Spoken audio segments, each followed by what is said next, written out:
What about, let's talk about talent and how important talent is and casting is in the process.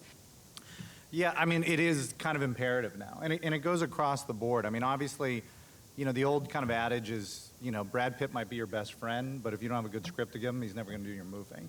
And that's the truth, You've got to have good material. And, more and more now, there's a real opportunity for producers with writers because the market is very difficult. There's a lot of writers who need work. There used to be kind of a protective shield from the agencies around them. And the agents need the help now. They need advocates. So that, I think, is the key, because then if you have that great piece of material, Will Smith and Brad Pitt and whomever it might be, but really the writers really want the time and the effort, and it's why, frankly, more writers are getting managers because they have the time to help them develop and figure out their ideas. So producerially, when you're starting out, writers. Your actor friends will come. They're great and they're important.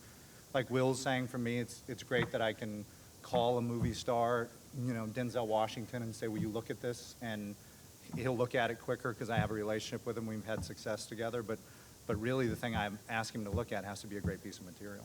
Yeah, makes sense. Barry, you've had incredible success with Bridesmaids and your other films. But what are some of the hard lessons that you've learned along the way? Hard lessons.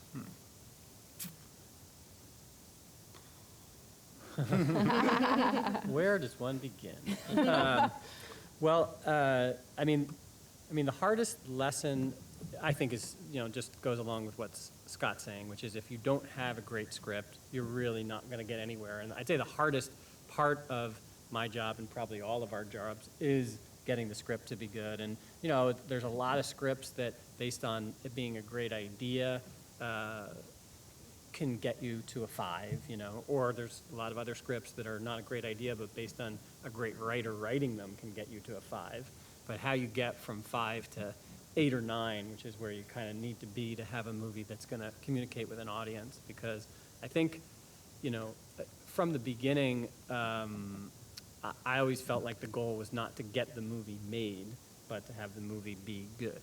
And there's a higher standard. And so that, to me, the hardest lessons have been times where I've had too much confidence in an idea or a writer, and then when you put it up against the standard of what it really needs to be a good movie or a great movie, it just doesn't get there.